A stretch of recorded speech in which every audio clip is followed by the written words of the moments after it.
안녕하세요, 여러분. 혹시 병원에 갔을 때 의사가 건넨 말 한마디가 평생 기억에 남았던 적 있으신가요? 특히 우리가 가장 두렵고 취약해진 순간에는 그 말의 무게가 정말 엄청나죠. 그래서 오늘 준비한 해설 자료는 아주 흥미로우면서도 조금은 묵직한 주제입니다. 바로 의료진의 의사소통에 관한 건데요. 과연 의사들은 이 막중한 감정의 무게를 어떻게 감당하고 또 우리에게 공감하는 법을 어떻게 배우는 걸까요? 오늘 그 장막 뒤를 살짝 들여다보겠습니다. 자, 바로 시작해볼까요? 오늘 우리가 함께 살펴볼 내용입니다. 의사소통의 엄청난 힘부터 시작해서 환자인 우리가 진정으로 원하는 게 무엇인지 짚어볼 거고요. 그 다음엔 의사들이 배우는 기본 공감 기술, 그리고 아주 불편한 진실을 전해야 할 때 쓰는 프레임워크, 복잡한 가족 역학 관계, 마지막으로 이런 공감이 실제 현장에서 어떻게 훈련되는지까지 쭉 이어가 보겠습니다. 그럼 첫 번째 파트, 의사소통의 힘입니다. 의료계에서 이 의사소통을 바라보는 근본적인 철학이 최근 몇 년 사이 완전히 뒤바뀌었거든요. 어떻게 달라졌는지 한번 보시죠. 과거 의학계의 시각은 꽤나 단순했습니다. 우리 몸을 그저 고장난 생물학적 기계처럼 대했죠. 이른바 질병 중심 모델이었습니다. 문제가 생기면 의사가 주도해서 고장난 부위를 뚝딱 수리하는 식이었어요. 하지만 아시다시피 인간이 어디 기계인가요? 현대의학은 완전히 다른 접근법을 취하고 있습니다. 바로 환자 중심 모델입니다. 환자의 심리 상태, 사회적 배경까지 싹 다 고려해서 온전한 하나의 인간으로 대하는 거죠. 무엇보다도 환자가 자기 치료 결정에 직접 참여할 수 있도록 권한을 넘겨준다는 게 가장 큰 핵심입니다. 정말 엄청난 변화 아닌가요? 자, 두 번째 파트, 환자가 진정으로 원하는 것으로 넘어가 보겠습니다. 방향을 살짝 틀어서 이번엔 오롯이 우리, 환자의 입장에서 생각해 볼까요? 의사의 좋은 의도와 우리가 진료실에서 겪는 실제 경험 사이에는 아주 커다란 틈이 존재하곤 합니다.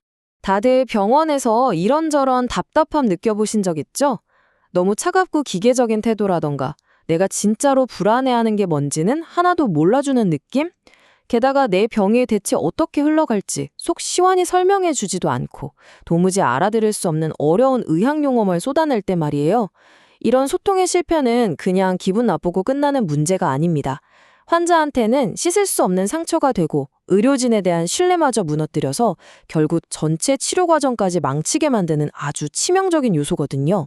그래서 환자들이 진짜 바라는 게 뭐냐? 의외로 복잡하지 않습니다. 우리는 그저 가감 없는 솔직한 진실을 원합니다. 대신 진심 어린 정서적 위로가 꼭 함께 따라오기를 바라죠. 내 이야기에 귀 기울여주고 내 프라이버시와 두려움을 존중해주면서 내 몸에 일어나는 결정에 나를 빼놓지 말아달라는 겁니다. 어떻게 보면 참 당연한 요구죠. 그렇다면 의사들은 이런 환자의 마음을 어떻게 알아채고 반응할까요? 세 번째 파트, 기본 공감 기술 마스터하기입니다.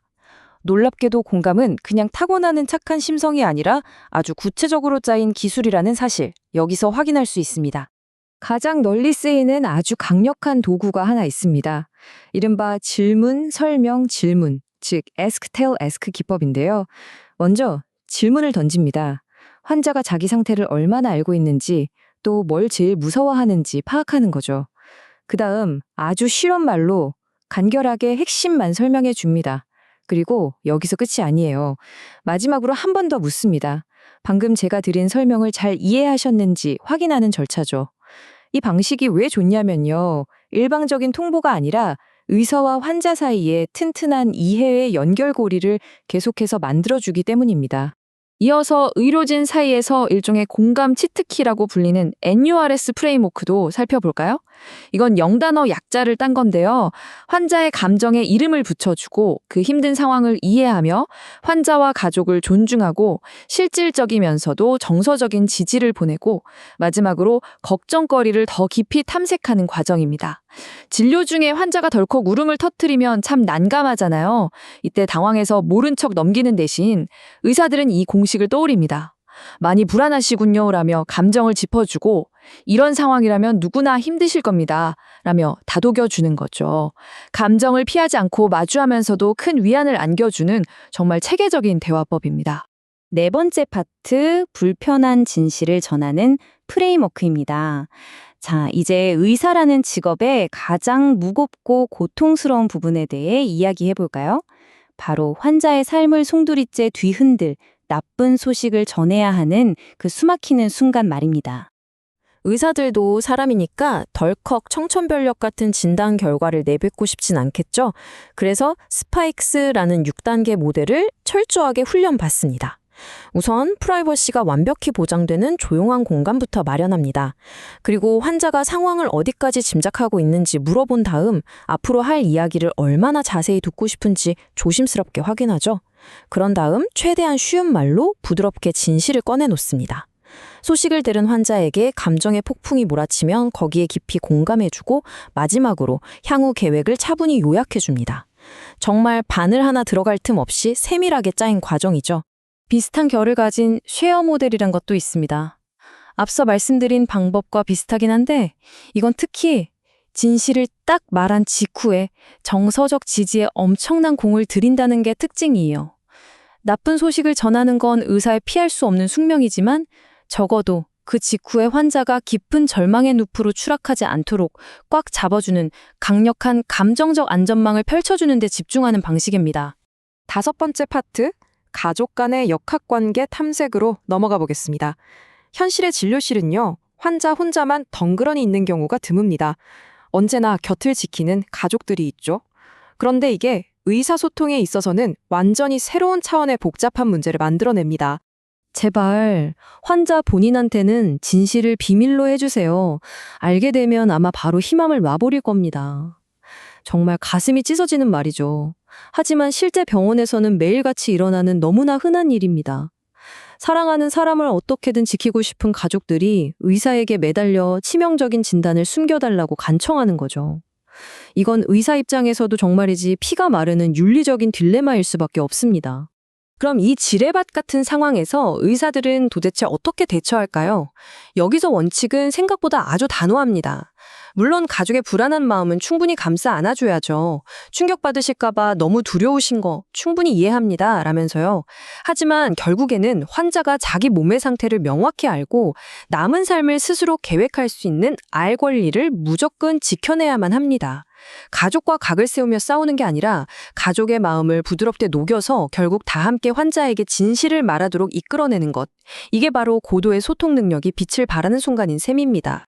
드디어 마지막 파트, 공감의 실전 적용입니다. 지금까지 들으시면서 와, 저렇게 심오하고 복잡한 소통의 기술을 그냥 책만 보고 배울 수 있다고 생각하신 분들 계실 텐데요. 절대 아닙니다. 의학교육 현장에서는 이걸 아주 살벌할 정도로 빡빡하게 훈련합니다. 공감은요, 그냥 막연한 개념이나 마음가짐의 문제가 아닙니다. 스포츠처럼 철저히 훈련하고 점수를 매길 수 있는 명백한 기술이에요. 예비 의료진들은 진짜 환자와 가족 역할을 맡은 사람들과 끊임없이 상황극을 하면서 혹독한 평가를 받습니다. 눈은 제대로 맞췄는지, 어려운 의학 용어는 피했는지, 감정 표현엔 제대로 반응했는지 등 수십 가지 체크리스트로 꼼꼼하게 채점당하죠. 타고난 성격에 기대는 게 아니라 피나는 반복 훈련을 통해 공감의 근육을 억지로라도 키워내고 몸에 완전히 새겨 넣는 겁니다. 정말 대단하지 않나요? 오늘 우리는 의사들이 이른바 구조화된 공감을 어떻게 훈련하는지, 그 치열한 과정을 통해 의사소통이라는 게 얼마나 무거운 책임을 지니는지 함께 짚어봤습니다. 자, 이제 마지막으로 여러분 스스로에게 한번 질문을 던져보셨으면 좋겠어요. 아주 만약에 우리 삶에서 가장 두렵고 취약한 그 순간이 찾아온다면 여러분은 담당 의사에게 어떤 방식으로 진실을 듣고 어떤 위로를 받고 싶으신가요? 이 질문에 대한 각자의 답이 결국 우리가 바라는 더 나은 의료의 모습이 아닐까 싶습니다. 오늘 해설은 여기까지입니다. 이 내용이 여러분에게도 새로운 시각을 열어주었을기를 바랍니다.